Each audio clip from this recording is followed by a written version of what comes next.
Here is question 25 from the June 2017 paper 3 for AQA, A-Level Economics. This question is one of the most difficult questions that candidates found. In fact, only 39% of candidates got this one correct, so it was toughy. So question 25, what's it about? Well, it's all about the benefits of trade. So the table below shows how much of each of two products can be produced by two countries with the same amount of resources. That's very important.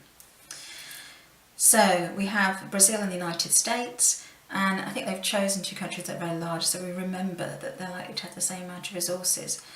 So they can either produce, assuming that they can only produce two goods, motorbikes or cars in each country. So in Brazil you can either produce 10 motorbikes or 5 cars.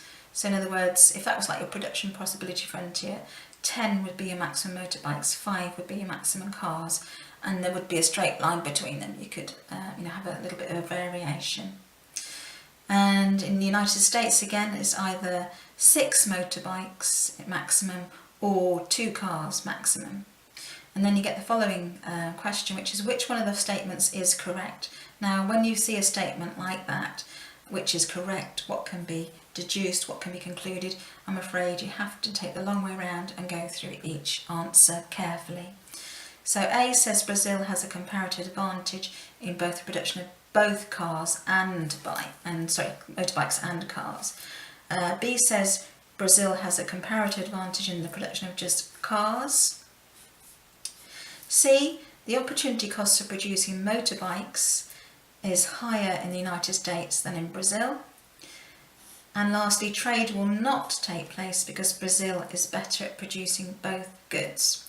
If you haven't seen that question before, pause this video for a few minutes until you've had a go at it yourself. Okay, so having had a go at it, are you correct? You should have got the answer B. Okay. So let's work through why some of them are not correct, starting with D, because when you think about comparative advantage, you also think about absolute advantage, which is a slightly easier term to talk about. And D is looking at absolute advantage.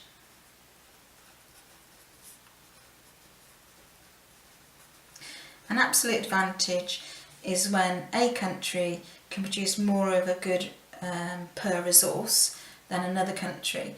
So given that they get the same amount of resources, Brazil can produce more motorbikes, 10 rather than 6 compared to the United States, or more cars, 5 cars rather than 2 cars in the United States. So it is true that Brazil is better at producing both goods if we're looking at its comparative advantage.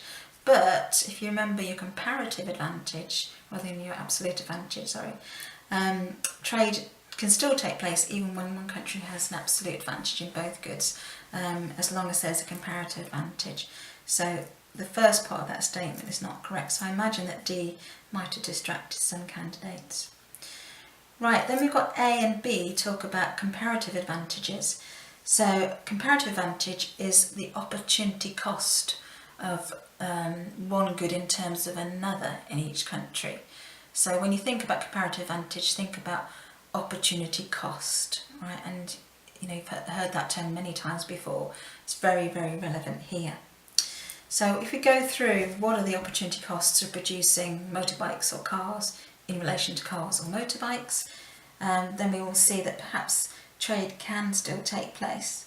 So if we start with Brazil, if we're looking at one car in Brazil, it is worth 2 motorbikes. How do I get to that conclusion? Well, look, you can either have 5 cars or 10 motorbikes. So for every car, you've got 2 motorbikes.